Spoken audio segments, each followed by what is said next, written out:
Plastic వల్ల ఎంతో నష్టం ఉంది. ప్లాస్టిక్ వస్తువులను, సంచులను ఎన్ని సంవత్సరాలైనా నశించవు.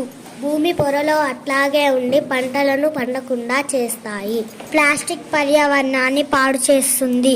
ఈ ప్లాస్టిక్ సంచులు చెరువుల్లో, కాలువల్లో, జలాశయాల్లో ఉండి నీటిలో ఉన్న జలచరాలను చనిపోయేటట్లు చేస్తున్నాయి.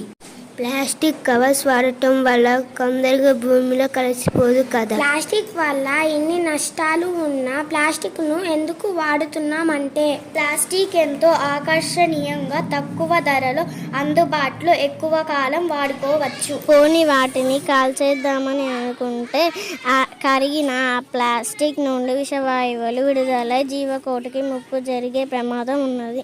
ప్లాస్టిక్ వాడకం తగ్గించి పేపరు వస్తువులను వాడాలి. ప్లాస్టిక్ ను వాడటం వల్ల ప్లాస్టిక్ తొందరగా భూమిలో కలిసిపోదు. పేపర్, కాగితాలు అయితే భూమిలో తొందరగా కలిసిపోతాయి. కాగితం వాడటం మొదలు పెట్టాక ఎంత కాగితమైనా సరిపోదు కదా. ప్రతి ఒక్కరూ మొక్కలు నాటాలి. ప్రతి పుట్టినరోజు మేమంతా మొక్కలు నాటుతున్నాం. వన సంపద పెంచటం వల్ల కాగితం వాడిన పర్యావరణానికి నష్టం ఉండదు. ప్లాస్టిక్ తగ్గించాలంటే కాగితపు వస్తువులు వాడాలి, లేదా రాగి, ఇనుము, వెండి, సత్తు వంటి వస్తువులు కూడా వాడవచ్చు. ప్లాస్టిక్ వినియోగం తగ్గిద్దాం, పర్యావరణ